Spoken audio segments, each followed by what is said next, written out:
விருதுநகர் மாவட்டத்தின் பல்வேறு பகுதிகளில் விட்டுவிட்டு கனமழை பெய்து வருகிறது. இத்தொடர்பான முழு விவரங்களை எமது செய்தியாளர் அருண்குமார் வழங்க கேட்கலாம். அருண்குமார், இத்தொடர்பான முழு விவரம். வணக்கம். தமிழகத்தில் வடகிழக்கு பருவமழை தற்போது பெய்து வருகிறது. வளிமண்டல கீழடுக்கு சுழற்சியின் காரணமாக தமிழ்நாடு, புதுச்சேரியில் இன்று முதல் 7 நாட்களுக்கு லேசானது முதல் மிதமான மழைக்கு வாய்ப்பு இருப்பதாக வானிலை ஆய்வு மையம் தகவல் தெரிவித்திருந்தது.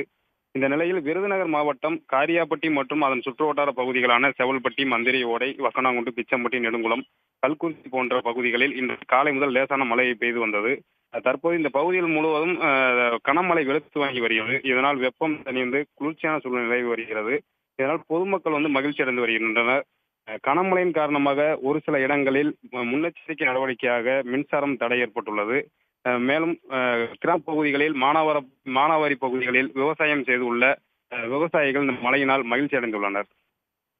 உங்கள் விரிவான தகவல்களுக்கு நன்றி அருண்குமார். உடனுக்குடன் செய்திகளை தெரிந்து கொள்ள சன் நியூஸ் பெல் ஐகானை கிளிக் பண்ணுங்க.